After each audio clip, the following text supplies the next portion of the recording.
Hey,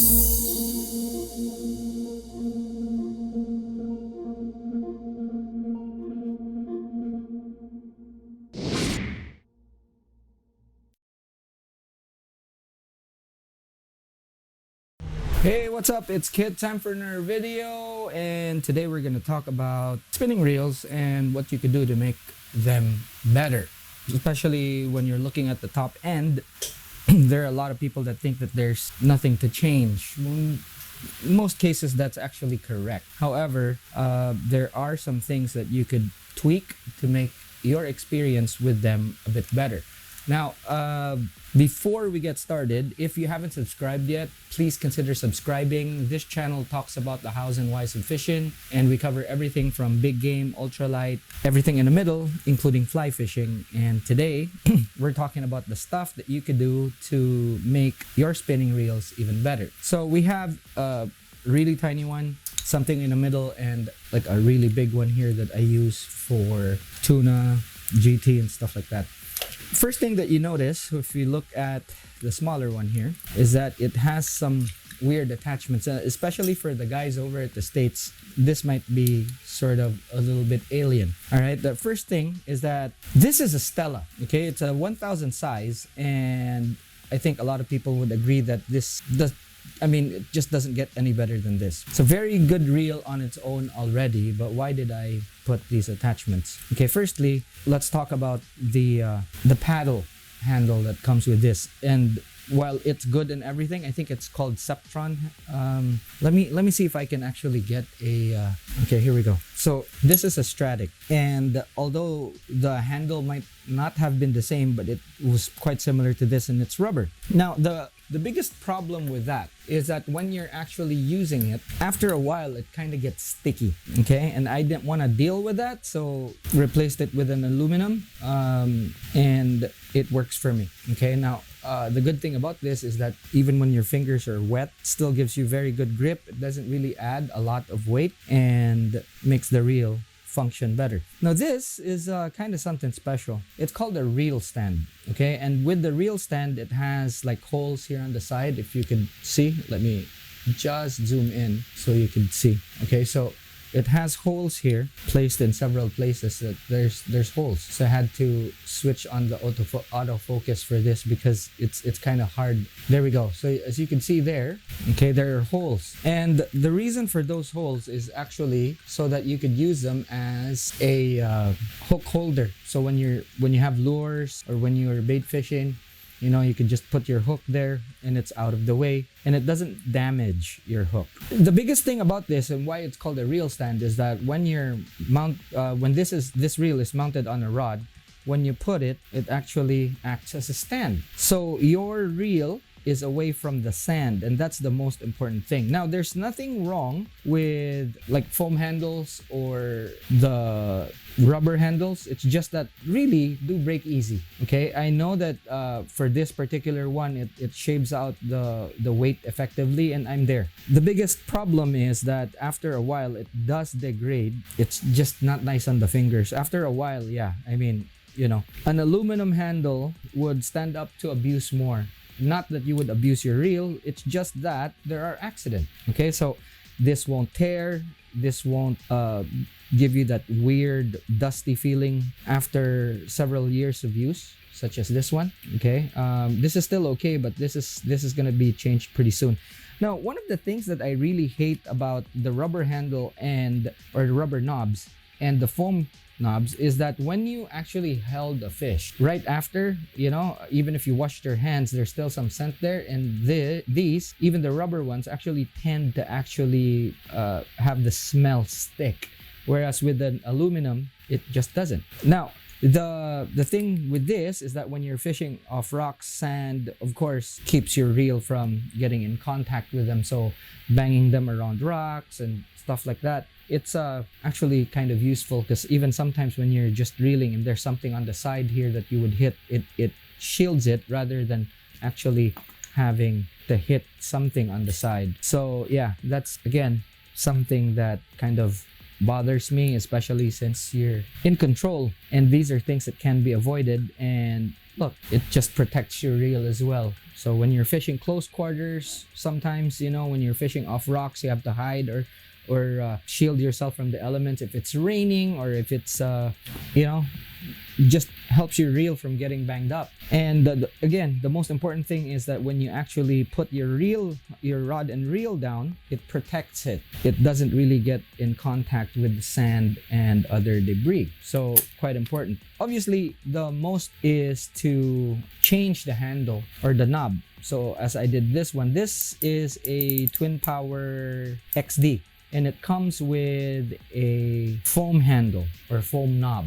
It made the reel light and everything, but putting an aluminum handle or knob there actually just gives you better grip. That's one. Two, doesn't get the smell of the fish onto your reel. It doesn't really affect your fishing, but when you put it in the car, you know, sometimes you smell it and not cool. But it gives you also longevity. Okay, so I put a bit of an oversized knob there just to give me better grip, because I have small hands. Okay, so it gives me better grip, and putting it there kind of actually gives the reel a bit of balance. So it also acts as a counterbalance. And this is from Shimano as well. They sell this as an aftermarket part. Now for the bigger stuff, we have this spool. Okay, this is from Studio Ocean Mark. This is the box right here. Now there's a few things about this spool that actually is very beneficial. Okay, for one, if you look at the back of your spool here, and this is an older model, this is not the current Stella. Now if you look at the back here, you'll see that this is the drag at the back. There's obviously also drag washers here up front. Now the good thing about the stock is that it's perfect for the use of the reel. I actually, as you can see, this is an 8,000. This is a 14,000 body. I can swap this. So if you buy an 8,000, or before, if you buy an 8,000, you are actually good for spools up to 14. And let me just do that now so I have an idea here. So it's one body and it's different spools. So if you have a 14,000, you can exchange it with a 10,000, you can exchange it with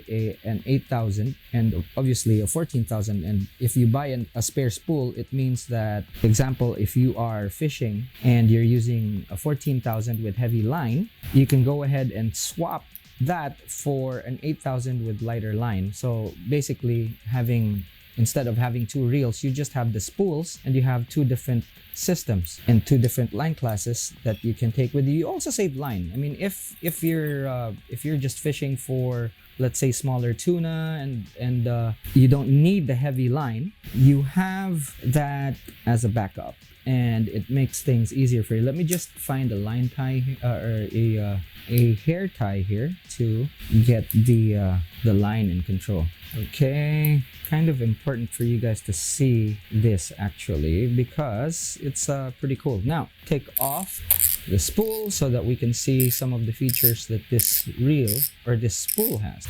Okay, so if you compare, this has a smaller front drag system than this, so immediately you would know, or you can tell, that it'll give you a bit more power. Okay, so that's one. Two, let me just get a 14,000 spool here so that I'll give you a better comparison. So you can see that on a 14,000, it's still the same as an 8. Okay, the difference, of course, is that this would have a bit more drag because of the kind of stack that it has. But if you look here, kind of different. Okay, this particular one actually has a radiator, and again, I have to mention that this is the older Shimano. Now with this, it has a radiator, so it dissipates heat and maintains your drag integrity a bit more than the older styled ones. Again, this is a 14,000, okay, and this is an 8,000. So 14,000 has a bit more drag than the 8,000. That's a given. The drag stack inside is kind of different, but they don't have radiators. With this one, it has, and Shimano has actually done the engineering for the newer ones to have a radiator. So as you can see, even that in itself already has a bit of a difference. Another thing is that on the lip here, sort of like a different cut. Here it's quite consistent. I'm sure it doesn't show up on video, but here it has kind of like a dip. And what that does is that when you cast, sometimes when you actually get wind knot, this spool avoids that. So when you're casting out and then you reel in, it turns the line onto the spool and tightens it at this section. So from time to time, you will get loops of line that forms wind knots, or what we call wind knots. They're actually not wind knots. They are loose line that go and make a loop inside. So when you cast it out, that loop, if it's inside, okay, a loose loop, when it goes and spirals, it kind of snags the line, and then you have wind loops or wind knots because of that. Stronger drags, radiator to make your drag consistent. Because remember, when you apply heat to these, what happens is that the drag actually kind of becomes inconsistent. But with the radiator, it dissipates heat. It makes it a bit more stable. Okay, so you will get more consistent drags with this type of spool. Obviously, they're not the only ones to build the spool like a spool like this. There are other brands. I'm not too sure about the radiator though. These are for Daiwa and Shimano. So they have spools for Daiwa and Shimano. So it's not exclusive to Shimano models only. Also, if you notice, this is a bit bigger, okay? So you can see that. It's a tad bigger because this is actually a 16,000. So if we go in there just so you could see, okay? So it's 16,000, it's not 14, which means that I actually have the 14,000 body now has a 16,000 size spool. So it gives me a bit more line capacity. It will give me a lot more distance than a normal 14,000 would, especially with thicker line. For this, I didn't even bother putting a knob, an extra knob, or an aftermarket knob. I have just changed the spool because that's basically all I needed for this reel. So there are things that you could do to your reel to actually make them better. It is really not just something for the aesthetic look of the reel, but also on functionality, and you can trick your reel out as much as you could, but pretty much these are the most important for me that I have found to be quite useful.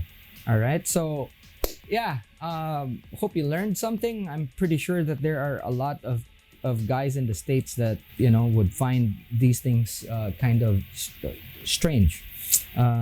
Since most of the people in the States actually upgrade their gear according to just sometimes just mostly how it looks. In Japan and in Asia, there's actually modifications for functionality and not just for the looks. I know that there are Hypalon knobs for sale and everything. Also aluminum ones, of course, in the States. So yeah, I mean, the world over, there's a lot of aftermarket parts that you could put on your reel to make them better. The States is actually heavily centered on overheads more than on spinning, so I'd be quite surprised if you'd be able to find aftermarket spools for sale there for some of these things. But yeah, I mean, this is something that's pretty straightforward, and I hope you learned something. All right, so again, if you haven't subscribed, please consider subscribing, and that's it for now. I'll see you in the next one. Class dismissed.